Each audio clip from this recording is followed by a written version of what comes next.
Stockholmi mööblimessil käies Nevotexi boksi külastades oli väga põnev näha just neid kangatrende. Tundub, et suund on sellel teel, et miksida erinevaid kangaid, isegi erinevaid mustreid kokku. Kuidas see trend välja näeb hetkel? Eks ta sinnapoole natukene liigub ja just sellepärast, et jääda värvides samasse tonaalsusesse, lisades erinevaid mustreid, saab nagu interjööri värskendada. Tekstuurid samamoodi tundus, et võid panna täitsa erinevaid tekstuure samuti kokku. Jah, see on viimasel ajal muutunud populaarseks, et pannakse kokku sametit ja kotiriide mustriga, nahka, mida iganes. Oluline on see, et värvitoonid jäävad samaks, materjalid samal ajal samad ei pruugi sugugi olla.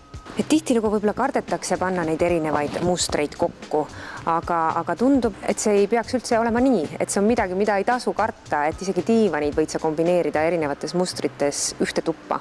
Ei, seda kindlasti ei tasu karta ja täiesti on ka niimoodi, et kui võtta kanga näidised erinevalt panna kõrvuti ja tundub, et nad just nagu ei sobi absoluutselt kokku, samas panna juba siis valmis ruumi, näiteks tuppa, nendest erinevatest kangastest tooted, siis nad imekombel kuidagi täiesti sobivad kokku. Räägi mõndadest põnevamatest trendikangastest, mis messil olid esindatud.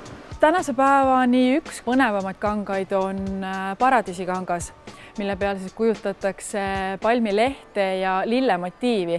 Põhi iseenesest on niisugune kotimuster ja see pilt sinna peale on prinditud. Ja siis sellist sorti kangast annab teha nii dekoratiivset patju juba olemasoleva ühevärvilise diivani peale, mis annavad väga head efekti. Samuti on see kangas Vinistesiili viljelejate hulgas populaarne, ta sobib ka nagu sellise ajastu toodete peale.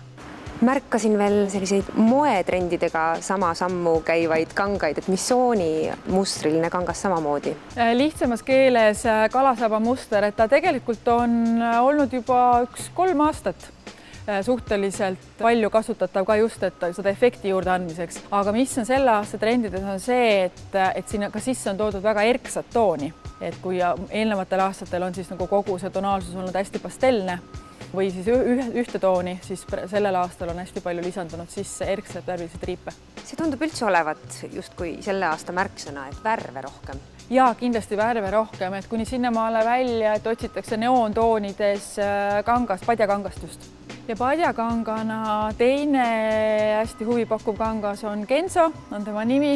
Heledal põhjal suured mooniõied. Eriti populaarne on see punane moon, mis on siis nagu nii-öelda kõige efektsem. Kuidas sina kombineeriksid kangaid trendikalt aastal 2013 näiteks oma elutoas? Mina kombineeriksin kindlasti kangast ja nahka. Diivani karkassi ma teeksin nahast, siis padjaosad ühevärvilisest kangast ja siis mängiksin patjadega. Võib-olla ma vahetaksin need korra nädalas, võib-olla korra kuus. Triibulistest, lillelistest, samas sellest kalasaba mustrist erinevad padjad, mida saab siis vahetada ja patjuga omavahel kokku kombineerida.